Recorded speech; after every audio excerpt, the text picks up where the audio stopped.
Welcome, everybody. Thank you for joining us. So on behalf of Professor Christians, McGill University Faculty of Law, we'd like to welcome you all to the 2021 Spiegel Sohmer Tax Policy Colloquium. And we're so fortunate today to welcome Professor Donatella Alessandrini, who will be presenting her work on why feminist engagements with value theory might matter for tax scholars. So with that said, a quick introduction. So Professor Alessandrini completed her PhD at Birkbeck, University of London, 2007. Her earlier work focused on the political economy of development and multilateral trading relations with an emphasis on the World Trade Organization. She's currently working on two projects, and the first aims to provide a sustained analysis of the WTO's contribution to the proliferation of global value chains and to the unequal distribution of the economic value produced along these chains. It also aims to develop a conceptual framework that can adequately embrace productive and reproductive activities of workers involved in the value chain trade. And the second project is concerned with exploring contemporary approaches to conceptual and normative understandings of the production of value in today's financialized economies, imagining the possibility of institutional arrangements that can affect current value-making processes. So we're so happy that you're joining us today, Professor Alessandrini. And with that, I will turn it over to you. Thank you very much, Martina. I'm going to start sharing the screen now. And for your really kind introduction, I know that there is a lot of work and care that goes into, welcoming and introducing a colleague. So I want to thank you very much. And I want to thank Alison for the invitation. And as I was saying, I am really delighted to be here to meet you all. It is indeed a privilege, albeit quite daunting, to be able to engage with tax scholars. So I'd like to start with an apology and a disclaimer straight away. I'm not a tax lawyer. My research is in the area of international economic law and political economy broadly conceived. With a particular interest in how post-colonial studies and feminist political economy can contribute to our understanding of the role that law, international economic law in particular, might play in the reproduction of global inequalities between and within countries. As you were saying, Martina, the focus of my current research is on global value chains, these chains of transnational production, their relation to socioeconomic inequalities, and the role of law, for instance, trade and investment law, in facilitating or supporting a certain division of labor and also distribution of value along these chains.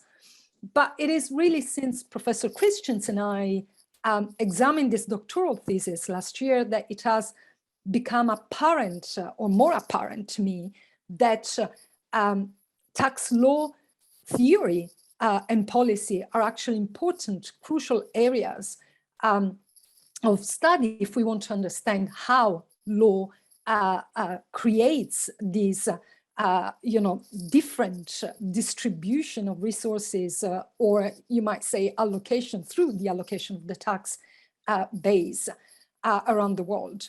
So the apology is that I'm sorry if what I'm about to say, what I'm presenting as a very, very tentative argument at this stage is tried, not entirely accurate or quite simplistic. If this is the case, which it may well be, and I hope you can tell me so you can steer me in the right direction, then this talk would have been of greater benefit to me. And I thank you for your patience and time, but I still hope that something I'm about to say about feminist engagements with value theory is going to be of interest, at least to some of you. So in the next 35 minutes or so, I think I've got about 40 minutes, right? I'm going to argue that feminist engagements with value theory might matter, it's for you to decide, to tax scholars, particularly, but not exclusively, to those interested in questions about the role that law, in this case tax law, can play in achieving more socially just redistributive outcomes. Now, I'm taking as the point of departure, for what I'm about to say, the international tax reform debates of the last decade. And I want to focus on the place that the concept of value, and in particular value creation, has occupied, at least for a while explicitly, but that it actually occupies always implicitly in these debates. And the reason I think this is important, that it's important to consider the place of value creation within these debates, is that it enables us to consider the following hypotheses, which I think have circulated with the two bubbles. And I'm going to introduce it now, but I will go into more details later. And that is the possibility as an hypothesis that value, for the time being, I understand, or I'm understanding value as wealth, that basically value might be created outside the firm or the corporate group, and that corporate groups might be able to appropriate a large share of this value, not because they've created it, but thanks to the law. Tax law being one important area, although not the only one. We could talk about trade and investment, finance, IP law, but we will focus on tax law specifically. And why is this hypothesis important from a tax reform perspective? Because I will argue that if we see a certain share of value created elsewhere than where it is assumed to be created, then we might be able to argue for a different allocation of the tax base than it is currently the case. So I will start with a very short introduction about where I see the place of value creation in these debates. I will then focus in the second part of the talk on the work of feminist scholars who have engaged with the centrality of value creation as a particular dynamic in the world economy, before then concluding with a reflection on the implications of these insights for international tax reform debates. Now, this is a quote from the G20 Declaration of 2013, where they claim, and I quote, "Profits should be taxed where economic activities are performed and where value is created." Now, the context for this statement was the attempt by states and international organizations such as the OECD since 2010 to agree on international tax reforms, in part to rein in the ability of big multinational corporations to shift profits to offshore accounts. My understanding, which is admittedly quite limited, of the problem that they were trying to target is that the arm's length principle used to allocate the corporate tax between jurisdictions of multinational enterprises was liable to create residual profits accumulating to offshore spaces and therefore beyond the reach of many states. So the response to this problem by the OECD through, for instance, the BEPS initiative, was that the tax base was to be allocated between jurisdictions where value is created. Now, the issue or difficulty with this approach is that, as some scholars have pointed out, if we can in principle agree on where value is not created, for instance, where substantial economic business does not exist, think, the case of a subsidiary in a tax haven where IP is located, it is not straightforward to identify the place where value is actually created, and therefore to which jurisdiction to allocate it. And here, one of the alternatives that were discussed during this time, alternative to the place of residence, was the place of sales and consumption, where basically users and consumers are located. The latter, for instance, was at the center of BEPS 2.0, and I would say is also to an extent characterizing the global tax reform of 2021. But the point is that it was not clear, even though the term value was used, where exactly value arises. So then why use the term value in the first instance, one may wonder. Why adopt it when its meaning was not spelled out at that time by the OECD? To be more accurate, the sort of conversations that were being had at that time of the G20 declaration had value meaning economic substance. But even then it was not clear where this economic substance originated. So why not get rid of the term altogether, as it seems to me, and you can tell me if I'm wrong, to have actually happened with the adoption of the July and then October deal by the OECD? Well, what I'm about to argue is that retaining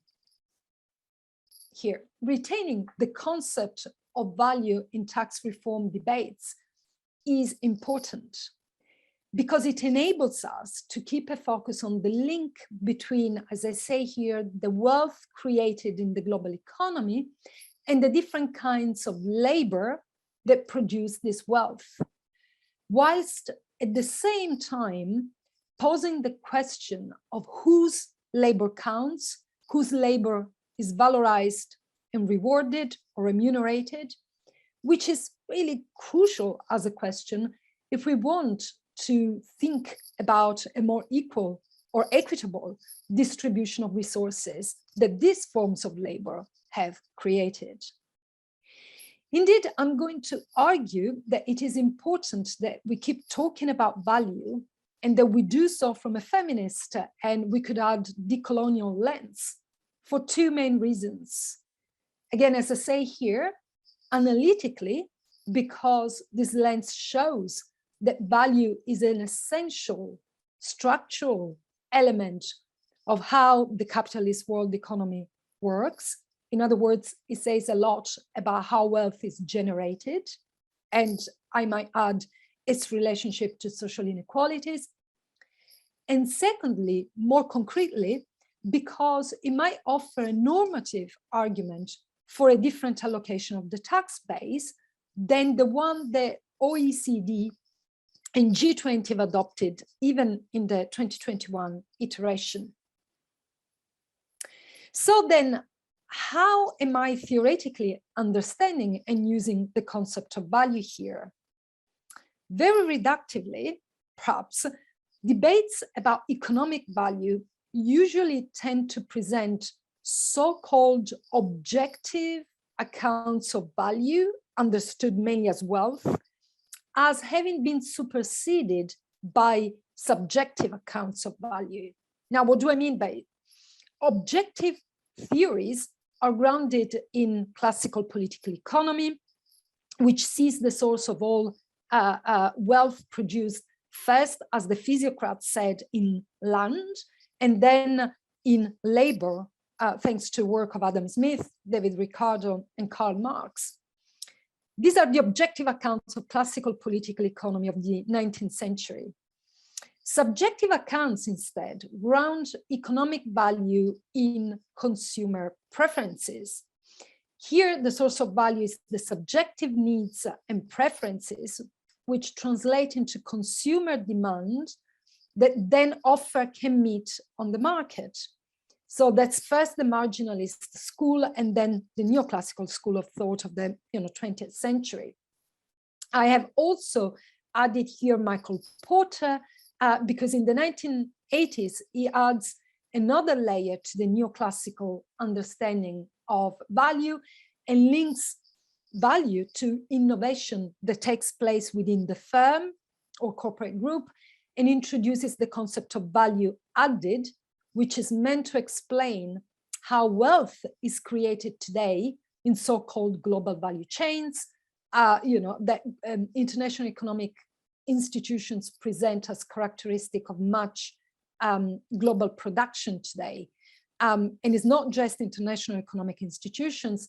Critical scholars like Daniel Danielson, for instance, have talked about value chain capitalism to describe the present state of the global economy, and I will return to this later. Now, the way I am using value instead relies on a particular understanding of Marx's labor theory of value, which has been influenced and in a sense radically transformed by feminist scholarship. I will try to clarify my position here, and this is going to be again very reductive, but according to orthodox Marxist economists, the source of all value is labor, right? Everything we produce comes from labor. And its measure, that is the measure of the wealth created by this labor, is what they call socially necessary labor time. That's the time that goes at societal level into producing goods and services. Now, I am using value not quantitatively as socially necessary labor time. So I'm not trying to calculate or arrive at the intrinsic worth of goods and services. I don't think that's helpful, and we can talk about it later why, if you're interested. But I am using it qualitatively as something which actually Marx referred to very generally as the law of value. And what I mean by it is a particular social relation, a particular kind of connectivity across the world that is characteristic of the capitalist mode of production. That is, I'm talking about a particular way of organizing economic activities and labor processes around the world when there is no central coordinating mechanism, like in a command and control economy that decides, production, think of the Soviet Union, and prices. Now, this point was made by a British feminist political economist already in the 1970s, Diane Elson, when she argued that the point of the labor theory of value, taking a distance from orthodox Marxists too, was not to explain why prices are what they are and whether or not they correspond to the labor time spent, on producing them, what orthodox Marxists call the transformation problem. Instead, the point of the labor theory of value was to shed light on how labor processes come to be organized around the world when we have no central coordinating mechanism, right? Now, the social relation for me is one where labor, and specifically particular forms of labor, can be cheapened or devalued, or their exploitation can be intensified in order to enable capital to accumulate. In other words, devaluation of labor as a phenomenon is a structural element of transnational production, even though it takes place differently in different parts of the world and in different moments, but is a structural element of capitalism as a mode of production founded on capital self-aggrandizement, on endless accumulation. Think about the imperative of growth, where we have to grow each year, that at a macro level. But in order to understand how this social relation plays out at an abstract level, again, empirically, it's different from place to place, I'm turning to the work of, a particular school of feminist thought, which has its roots in Italian and British feminism, and a particular kind of feminism which then engaged with post-colonial and critical race theories from North America first and also from the global South later.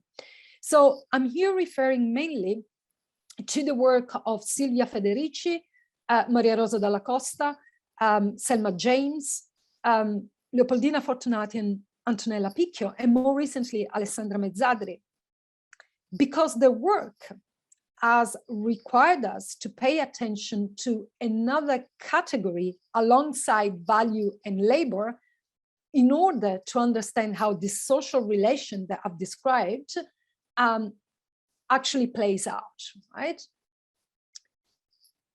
So what do I mean by social reproduction? Here is, for instance, how Rye, Hoskins, and Thomas have defined it, right? As encompassing biological reproduction, including sexual, affective, and emotional services, unpaid production of goods and services in the home and within the community, and the reproduction of culture and ideology, which can both stabilize and challenge dominant social relations. Now, these are all aspects that are necessary for the daily and generational maintenance of the labor force, or of populations at large. And it's a very general understanding. So the reason why I focus on the specific school of thought I have mentioned is that these scholars have considered the separation between the sphere of production, where we basically produce goods and services, and the sphere of social reproduction, where we reproduce the conditions of life, including economic life, as an essential feature of capitalism. So this is very much, an historic argument about the shift from feudalism to capitalism, certainly in the global north, but there are links, as I will explain, with the global south too. So the specific argument has been that by making reproductive labor invisible, or by devaluing it, or by considering it non-productive of surplus value, profits can actually be made and capital can accumulate. Therefore, the central point of what I'm calling a unitary theory of social reproduction, actually Mezzadri did before me. By unitary, I mean considering together the sphere of production and social reproduction.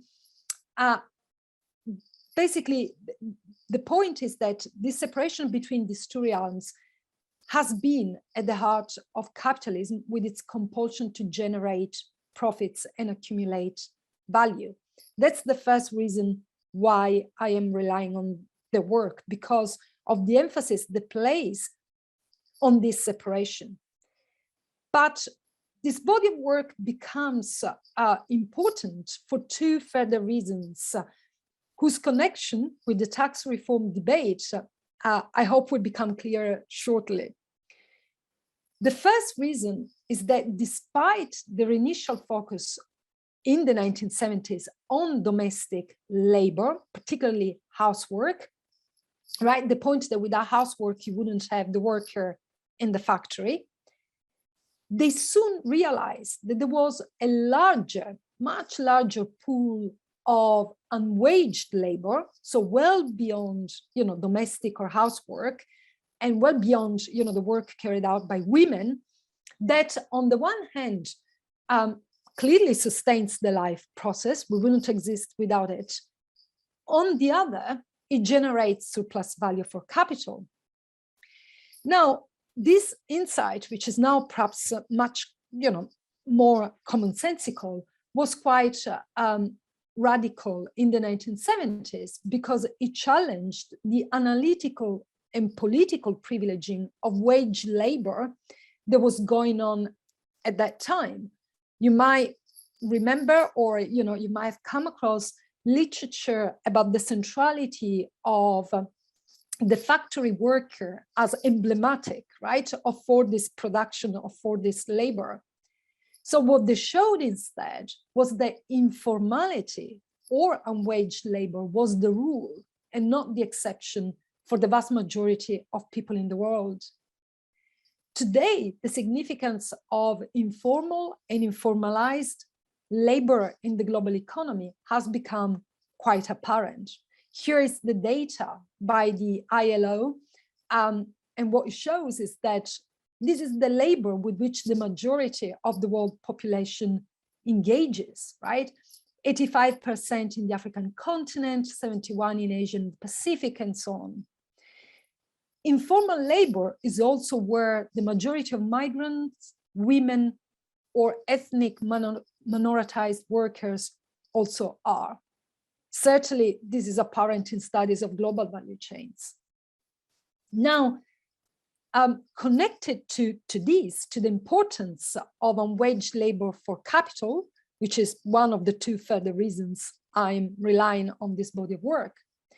The second reason is that this work emphasizes the crucial role that social divisions and hierarchies play in processes of labor devaluation on the one hand and capital accumulation on the other.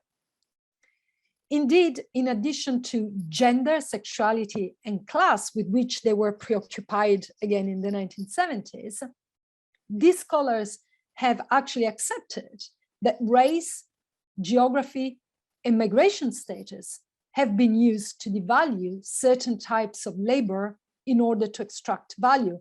And this was because of the hugely important contribution of critical race theorists and post-colonial scholars.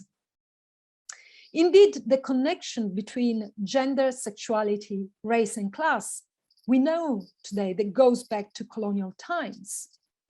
I'm here just mentioning Federici's Caliban and the Witch, which traced the links between, the first Portuguese ships coming back from Africa with the first human cargoes, and the repressive reproductive laws that were enacted in Europe to create a particular, that is industrial, labor force through the establishment of the category of the housewife that did not exist before. And these links, right, between race, gender, class, and geography, go on today in global value chain capitalism. Case studies have, since the 1990s, demonstrated how women reproductive labor, informal labor, and migrant labor have provided a subsidy to production under supply chains the world over. And this is the case not only in so-called vertical chains like minerals, garments, and agriculture, which is where most exploitation is supposed to take place, because the reason for linking up firms is low cost of labor in the global south, linking with high-tech, high-capital companies in the global north. But studies have shown that it takes place also in horizontal chains, which are those chains formed when there are complementarities in skills and competencies. And it is the same in the global north as well as in the global south. So what I'm saying is that in all these cases, informal and migrant labor are present. Now, I want to emphasize that the way informal labor and social hierarchies connect to processes of value creation and accumulation, again, I've said it before, but I want to reiterate it, is an empirical question, right? We need to see what happens in different countries. What I am, however, also saying is that in abstract terms, we can appreciate, in thinking about the social relation I was, starting with, we can appreciate the point that informal labor entails fewer guarantees and therefore lower costs. You can think, for instance, of, doing away with social benefits, for instance, sickness, holiday, maternity, parental leave. These are all costs that are done away with, right, by formalizing labor. We can also appreciate that the devaluation of reproductive labor, both at home and in the market, but also generally the labor of women, migrants, and ethnically minoritized groups, can translate into more profit opportunities through, for instance, feminization, segregation, and pay gaps, which are processes supported by a mix of social norms like gender and racial norms, and laws. So what I'm saying is that social divisions like gender, race, and migrant status remain key to the devaluation of particular kinds of labor and the simultaneously overvaluation of others. For example, we can think of care work construed as intrinsically low-skilled, despite how much we have rethought in a time, in times of COVID, how crucial their contribution is, on the one hand.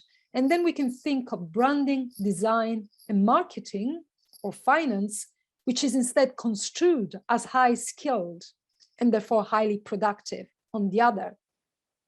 And interestingly enough, we encounter this process of simultaneous devaluation and overvaluation in discussions about the so-called smile curve, which is supposed to rationally explain what activities attract more value in different stages or segments of production. You might be more aware than I am with the smile curve. It was originally introduced by Acer's founder Stan Shi in the mid-1990s, but it's been heavily relied on since by international economic institutions such as the World Bank and the World Trade Organization to promote participation of firms from so-called developing countries into global chains, global value chains, with the production of with the promise of technological innovation that might enable these firms to move up, right, the chain. A social reproduction lens, however, invites us to question this hierarchy and to consider the devaluation and overvaluation of certain kinds of labor along the chains or within corporate groups. Indeed, the very setting of what you have here at the bottom as production tangible activities, which are performed by the majority of people in the world, bear in mind the ILO statistics. So this, setting of production tangible activities against, in a sense, research and development, design, after-sales services and marketing as a political rather than an objective, neutral, and rational economic process. So what I'm saying is that a social reproduction lens invites us to think about this setting or this pitting of one set of economic activities against the others in terms of valuation as a political process rather than a natural one. At an abstract level, therefore, a social reproduction lens invites us to consider whether the value created in the global economy, including within corporate groups, might owe its existence much more to labor, and I've not even touched on the environment, than it might do to innovation as assumed, for instance, by Porter and its model of value added. And it might owe also a lot to the fact that a share of this value is systematically devalued, so to be appropriated by capital. Now, what does this all mean concretely? Well, it means that workers and those who support them, as well as our planet, again, I've not touched upon it at all, get only partially seen, remunerated, or not remunerated at all for their contribution, which of course raises the twofold question of, one, who benefits from the gains created transnationally, and two, how this unequal distribution happens. And it's here that the law mindset, so the frame of mind of the law, including taxation law, comes to the fore. Now, in relation to the first question, the point I want to make is that, and that I've made, I think, is that conventional understanding of value by international economic institutions do not contemplate the possibility that value might be created elsewhere in the chain or in the corporate group, and that it may be, as Quentin and Campling have pointed out, merely captured rather than substantively added by any firm in which it arises.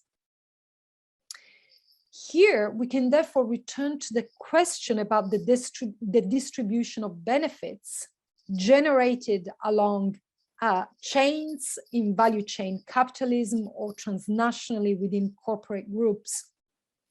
We know these benefits are, well, we could say arguably accruing to firms, and to lead firms in particular, firms who exercise, significant power in the organization of the chain, which is a point the World Bank has actually acknowledged in its 2020 report, claiming that the concentration of wealth in a few importing, exporting firms is extreme. Now, we need to understand how law, being lawyers, has supported, if at all, this process, right? The unequal distribution I'm talking about. And indeed, critical legal scholars have started to map out the plurality of legal arrangements through which this power has accrued to corporate groups or lead firms in the past few decades, and also the way in which it is exercised today. So in mapping out, of course, these arrangements, they include, in addition to contracts, and we can talk about, contracts if you're interested, but they're crucial. So it's IP law, so it's trade and investment law, but also tort, competition, and crucially, taxation law. So then, why would a social reproduction lens be of interest to tax scholars, which is the question I started with? I have argued so far that such a lens says a lot about production and how economic wealth is created around the world, but that might not be the focus of tax scholars interested, for instance, in questions about the allocation of the tax base in international tax reform debates. Well, I would first say that the two spheres, that of production of wealth and its distribution, even in the form of allocation of the tax base, are actually conceptually and empirically connected.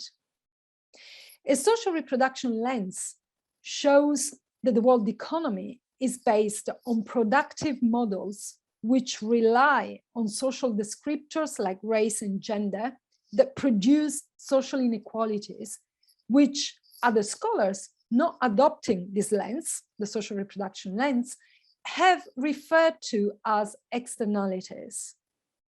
That is, gender, environmental, development-based costs that firms are able to externalize because, for instance, they do not pay the costs of social reproduction of the labor force. Again, think about, sickness pay, parental leave, or they don't pay the costs that are needed to ensure the sustainability of the planet, and so on and so forth.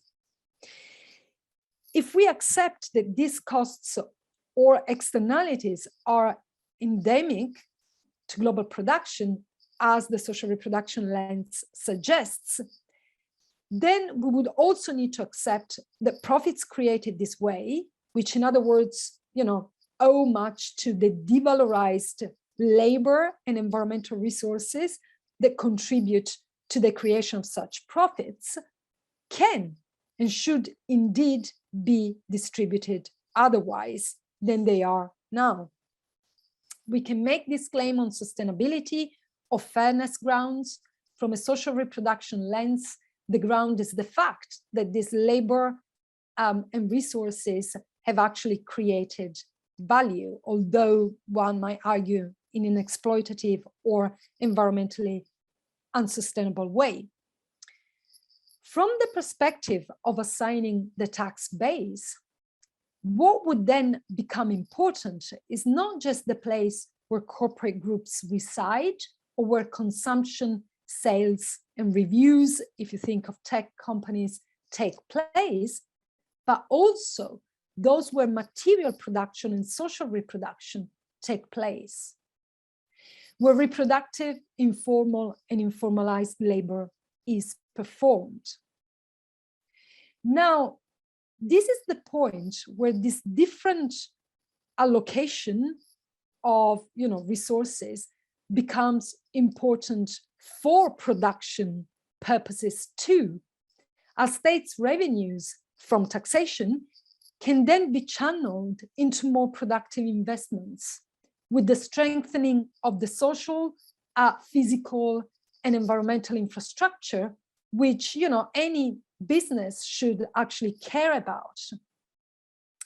So the redistribution of resources that this different allocation of the tax base would allow is really important for the sphere of production too. Indeed, I think it would indirectly influence production models and create, in other words, more sustainable investment in economic activities than it is the case now. So that's the point about production and distribution being, quite connected. But how do we get there if we agree with such an argument is the other important question. And it's here that tax scholars and tax lawyers' contribution becomes really crucial. So I'm here referring to the work of Professor Christians, and in particular, her suggestion that we use aggregate methods, because I think it's a critical one. And how I understand it, and you can correct me if I'm wrong, is that the suggestion is that we quantify sustainable development goal needs as a percentage of GDP. And, despite the fact that it might be imperfect as any quantitative exercise would be, I think it is important because it gives us an indication of the spatio-temporal inequalities that act as sources of inordinate profits in the global economy, or as Professor Christians would put it, of the development-based cost savings or externalities that we need to redress if we want a more socially just tax system. Like her, I also believe it gives us the possibility of affecting production models by, as she says, disincentivizing the production of goods and services based on externalities, or I would say structural inequalities. So it would contribute to a more sustainable economy overall. I also think that the proposal might be able to deal with what I see as the thorny issue, but perhaps it's not, of how to account for the extraction of value, or we could say inordinate profits, that takes place between formally separated but informally linked companies, like, for instance, lead firms with their first or second tier suppliers, which are linked by contracts in global value chains rather than foreign direct investment. And of course, there are other areas of law that we need to look at in addition to contracts. I mentioned IP law, there is, trade and investment, there is competition law. But the point for me is exactly that considering these connections between different areas of law is important if we want, that's a question, to build alliances between progressive scholars interested in tackling global inequalities. Then, in conclusion, for me, a social reproduction lens, a unitary one that considers production and social reproduction together, provides us with a conceptual lens or conceptual resources for transforming both production and distribution models. And I think it might matter to tax scholars interested in utilizing tax law for a more equitable distribution of wealth, however created, as these conceptual resources provide us with the ground, one among many, on which to argue for a radically different allocation of the tax base than it is the case.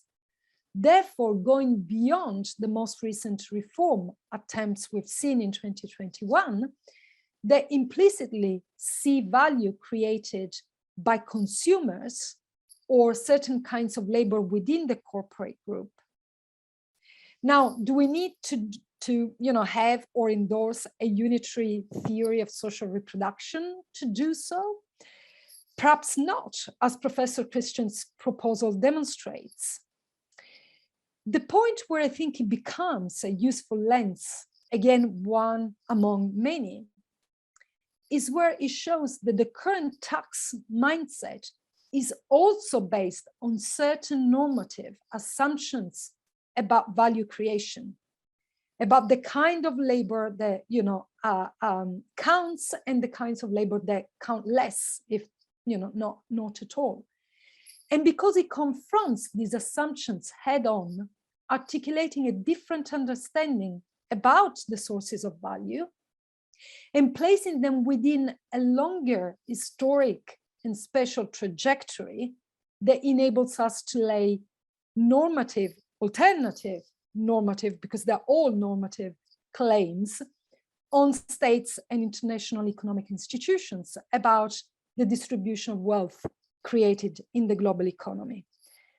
Whether it is useful to you and your work is clearly for you to say. So I leave it here and I look forward to the discussion. Well, thank you so much, Professor Alessandrini. We invite everyone to give a virtual round of applause. You've given us a lot to think about. So thank you so much.